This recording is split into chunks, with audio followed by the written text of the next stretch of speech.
Two major questions I feel like women got to start to ask on the first date. He slide in your DM, y'all courting, doing whatever. One is, what system do you got in place to keep your dick in your pants, right? What effort have you given to your own sexual mastery? Because he could check all the other boxes and 4 years down the line, you realize he fucking everybody at the job and it's like all for naught, right? So what is he doing to keep his dick in his pants? And then the other thing, what are you doing for your mental health? If it's not therapy, where your men's group at? What's going on? It's your boy Ace Metaphor, and this is the Tonight's Conversation podcast live in Houston. Make some noise. Now, we doing this little summer series, so we got some Houston flavor up here, all right? But we gonna get it started with our first question. What's your name? What's your question? My name is DJ Shoebox. Go ahead, Shoebox. First of all, I got something for the DJ. He should have played some H-Time music. Just a Dog, Big Mo, something we Oh, no. Don't get this mistaken. This is his last show with employment. y'all must have not seen my face. This is definitely his last show, but go ahead. All right, bear with me. This is all one question with several periods. I'm sorry, a couple question marks. To hoe or not to hoe? How long after a relationship do you start having sex? Is hoeing healing? TC. No. Let's get. Hold on. First of all, let's get the women first. Let's get the women first. Goddess, how soon after a relationship did you withhold? I think when you're ready to lay it down with somebody that's meaningful, somebody that's valuable, because valuable partnership and laying down with somebody that really cares about you is what's healing. Finding somebody just, a hole to stick your thing in, is not necessarily healing. So I wouldn't say hoeing is healing. Finding your person is healing. That sounded like it came straight out the dictionary, but I love it. I'm the only person on this stage that ever been a hoe? Cause here's the thing. Have you ever been broken up with or got out of a relationship and that person got cheeks or dick so fast that it made you think they was cheating on you still? Like, how long is the buffer? Like, after we break up? You gotta wait at least this long before I think that it's not cheating. 2 months. Hell no. 2 months? No. What they say is I say wait till you beat that person. Right? Go ahead. What's the saying? If you get underneath somebody, it's easy for you to get over them quicker, which is not true. It's not true. You can get over that person, but you can't get over the trauma that you may have experienced within that relationship. But I know a lot of people who's tried to do that method and it never worked. What you mean? They've tried to leave a relationship and hurry up and go sleep with another person in the intent of feeling like, oh, I'm gonna move on and I'm gonna get over this person. But once you sleep with that person, the feeling still comes back. So it never leaves. But you got a nut in the process. But how many times do people get a nut in the process? How many times do you ever talk about? Hold on. What about commitment? Different questions. Did we forget about commitment? Because hold on, before we go further, because we gonna get serious real quick. Before we go further, we are not gonna act like certain women don't be eyeing the next dick. It's like you've been in this relationship, he don't eat it no more. When he do it, look, it seemed like a job. Hit it from the side and go to sleep and shit. Yeah, I know. So whole time you done been eyeballing Reggie at work. Reggie at work wear jogging pants, no drawers. And you like, if I ever leave my nigga, I'm texting Reggie. Wait, they might not cheat, but they know who got next for sure. For sure. For sure. So to answer your question, I do think your answer was the healing part. Sometimes we distract ourselves. We dick and distracted. A lot of guys, we do that. And then this is why we get into these issues with women. This is why we be stressed out. This is why we got people doing sucker attacks against us, right? Texting us and stressing us out because here we are, was trying to distract ourselves from our last heartbreak, and now we done found another one. So what I encourage every man to do is wait at least 12, 14 days. You know what? I was with you. I thought you was gonna say It's like something. gone. I know, right? 12, 14 days. Let's wait for another commitment. No, I'm not in agreement with that. And to keep it a buck, to keep it serious for people who may actually want the answer to this question, I'm thinking right now of like a ratio, right? Because you didn't give us context on how long that Yeah, relationship that's may true. have been, what they went through. So I feel like if you in a deep committed relationship, y'all went through y'all fair share of shit. Every year, once y'all break up, I would do the ratio. Every year we was together, I'm gonna need at least 3 months of intentional healing, right? So if I'm with somebody for 3 years and I get out of that relationship, every single year, at least 3 months, and when I say intentional, I mean doing all the work. The therapy, the meditation, the spirituality, getting your body right, whatever it is you gotta do, at least 3 months per year I was with that person. And the thing is, a lot of times when we break up, we going to look for the next person because we're not used to being by ourselves. You got to make that single season count, and a lot of us are already here with it, looking for who's gonna fill that hole, and we're not doing the work, and we end up getting the same type of person to repeat. So I think that ratio, if you're doing it for real, 3 months for every year you was with them. Wait, so out of sight, out of mind, liquor and tricking ain't gonna get it? No. No. Hell no. Hey, Shit. hey, between me and you though, between me and you can do it congruently. You can do it at Come sit down. simultaneously. Come sit They down. acting like you can't heal and fuck at the same time. I've healed and fucked at the same time. See, but I feel see, you. you toxic. Appreciate it. All right, next question. Shit, H. Let's get it. TC, but while she's coming to the microphone, Y'all could clap for it too. She Yeah. coming up to the mic. Come on, XO. Dress those to shoes impress. Yeah, I like that white. I see. I Just know. gonna say, dress to impress. wish There he go with this multiple jobs today thing. Keep you to it. Being a strong black woman. Breadwinner. Breadwinner. what's your name? What's your question? My name is Latricia. My question is, what do you do when you are with a man who has major childhood trauma but refuses to get help? You leave. Ain't nothing you can do with that. And I've been counseling for 8 years at this point. I work with over 1,600 people. I do couples too. I work with about 300 couples. And I brought this up on the in studio series, but I think it correlates here. It's 4 questions I feel like we got to ask ourselves, especially women, when y'all are dealing with men who may not be equipped in some of the areas you need. First question you got to ask yourself about this man is, does he understand, right?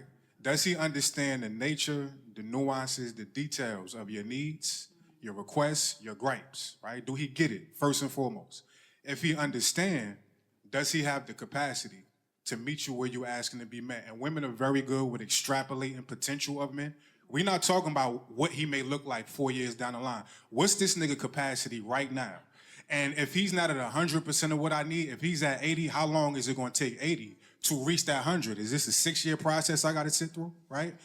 Third question, if he got the understanding and the capability, is he willing? And willingness is not a word. A lot of times y'all think that's what it is. Willingness is in the day in and day out work of him showing up in the ways where he needs to be able to show up for you. Is he getting that therapy? Like I just said, the meditation, working out, whatever the fuck it is for him. Is he doing that day in and day out without you nagging him to have to do it? It got to be an internal desire for him. And then the last question, if he got all that in check, does he want to? But when you say help, Hold on, real quick. I'm going to give it right to you. He could do all those things and show up for you in a way that's still begrudging, that's still building up resentment within him, that's still performative just to appease you so you don't leave.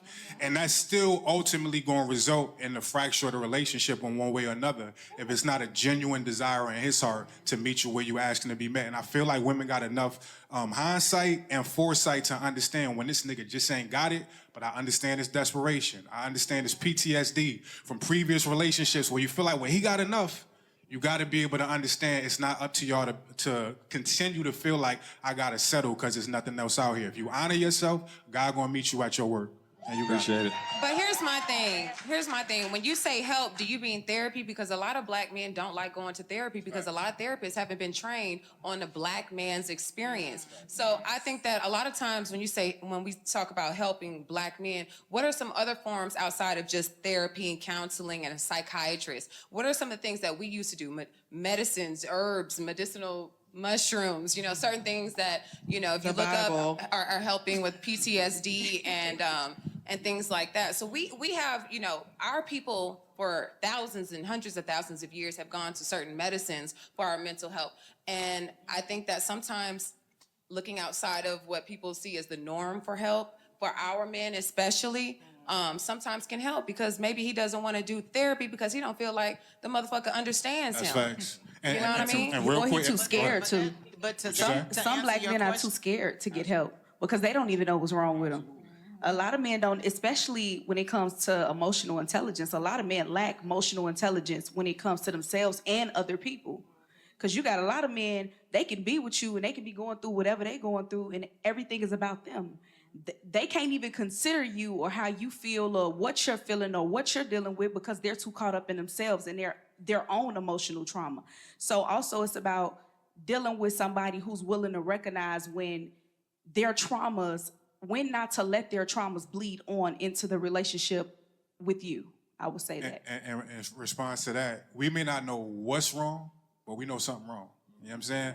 A grown-ass 30, 40, 50-year-old black man, no, I'm fucked up. I may have never Some divulged men that to don't. somebody, right? They know at least something is off. They may not know what, right? They So don't know enough to to even it. get to your question, two major questions I feel like women got to start to ask on the first date. He slide in your DM, y'all courting, doing whatever. One is, what system do you got in place to keep your dick in your pants, right? What effort have you given to your own sexual mastery? Because he could check all the other boxes, and 4 years down the line, you realize he fucking everybody at the job, and it's like all for naught, right? So what is he doing to keep his dick in his pants? And then the other thing, what are you doing for your mental health? If it's not therapy, where your men's group at? How often you go, right? Who in your family do you talk to get shit off your chest? What does your program look like? And if he ain't got an answer to that question, I don't give a fuck how good he look or smell, you gotta keep it moving. Ooh, you had a follow-up thought? No, I was just going to answer her question because she's exactly right. I'm big on accountability. So to answer that, yes, black men are big on, oh, I don't need no help. I don't want to go talk to anybody. But I'm the kind of person, like dating, I pay attention and listen to a lot of things, and I start peeling back the layers. And so for me, with the relationship, we don't date anymore, but I was a trigger for him because I raised 3 sons as a single parent, and my sons are very successful, and he is his mother's only child, and she abandoned him at 8. So it was like he had an issue with that or whatever. So he just basically sabotaged the relationship. Well, oftentimes it's not the adult him. And that becomes the issue. Right. We refuse to heal that child, and that child is behaving on our behalf now. Now it's not you talking to a 38-year-old man or a 42-year-old man. You're talking to that unhealed 13-year-old. You're wondering why he's acting childish. It's because he ain't healed that child. And that's what we need to do. Sometimes we need to be like, okay, this is not me, and why isn't it me? Where is this hurt coming from? And until I heal that, this person, this little person, is going to keep dictating pivotal points in my life. There is parts in my life where I wonder, like I sit and I almost have an out-of-body experience, right? It's like I know that I shouldn't be behaving in this way, but I don't know why I can't stop it. And it's because that little boy never got the closure or the resolve that he needed. And so when we talk to black men about this all the time, and I love how you said medicinal things, because I'm big on that. It's these gummies. You only take half. You know what? You only take half of them motherfuckers. Don't take the whole thing. But I've learned, and one of the resources I've learned now, especially with online therapy, you can find people that look like you now. Thank you for your question. You can find people with similar experiences. And I learned a lot of the reasons why black men back in the days wasn't so apt with it, because we wasn't saturated in the field. But now you can go find somebody from Compton if you want to. You can find somebody that's a black therapist from Jersey that can relate to your story. Get on ChatGPT. Yeah, you can find it. So I just encourage people to not, in-person therapy, if you love that, cool. But if you're looking for somebody particular, online is all right. And real quick to the last piece you said about sabotage, right? Sometimes the sabotage is not necessarily him not being equipped. It's just that lack of acknowledgement piece. Like I was working with a brother and he was about to propose to his lady. They was long distance at the time. They was both like 27, 28. She lived in Miami. I think she was a nurse. She made good money. So she would go out all the time with her girlfriends. He didn't not in trust... Miami. Huh? Go out in Miami. He did not trust her as far as other dudes. For Miami first. It wasn't that. He trusted her with that. But she will offer to him, like when she would go places, like, baby, when I get to such and such, I'm going to check in. 65% of the time she would do it. Sometimes she would forget, get caught up in the moment. And again, it wasn't about him thinking she was doing something extracurricular, but it would bother him. And it got to the point where she felt like he was doing too much, like he was overreacting. When I had my session with him, we got to the fact that his parents had got a divorce when he was young. He went to go live with his father. And his mother, they tried to work it out for like the next 2 years, so his mother would come every couple months and she would look at him in his eyes every time, mommy coming home. That never happened. And then him and his mother ended up falling out. So women keeping their word was extremely big to him in the way he couldn't connect the dots on in that conversation. I'm like, yo, did you bring this up to her? He's like, nah, we ain't really get to the trauma stuff just yet. When he brought it up, she no longer felt like he was overdoing it. She completely understood this wasn't sabotage. This was a piece of his own self-understanding that hadn't come up yet. So it's not always a matter of the fact that he's not ready. He just may need your assistance in digging into some of those deeper layers. Can I ask one more question? You had said when you meet a man, you need to ask him, what's his plan to keep his dick in his pants? What's his system? What has he done for sexual mastery? Yeah, keep his dick in his pants. Absolutely. TC. Yeah, we on you now. So TC, what have you done? My bad, bro. My bad. This whole time I've been trying to figure out how I'm not gonna look at this yellow shirt with these nipples showing. The whole, I'm sorry, and that's my discipline. That's your discipline. You need to get your shit together. You need to get your shit together. Now, I'll say this, because I want to talk to that point real quick. I think it's super important. You can't take him nowhere. You cannot Show them take what I'm him. talking about. Show that camera right there. No, stop it. Anyway, what I was saying was, I didn't know the importance of that. Like, a lot of men, I don't know the percentage, but a lot of men aren't truly faithful in the beginning of dating. They wean themselves off of their sexual behaviors in the beginning of a relationship. Oftentimes, that is why he is less apt to be committal in the beginning, because maybe his conscience don't want to cheat on you, but you're wondering why he hasn't made it official. He hasn't taken this next step. And oftentimes it's because his behaviors he's trying to curve while he's falling in love with you. And then for a lot of men, even though you may get to a point where the sex with her is on par with having sex with multiple different people in a week, y'all laughing because niggas don't tell y'all the truth. I'm trying to tell you the truth. It's a lot of times men will make the perfect woman out of 3 or 4 different women. They meet you, and that's why you feel like you're not enough, because you can't compete with 4 women that he's dealing with, right? And so anyway, then, yeah, I know they do that. I know.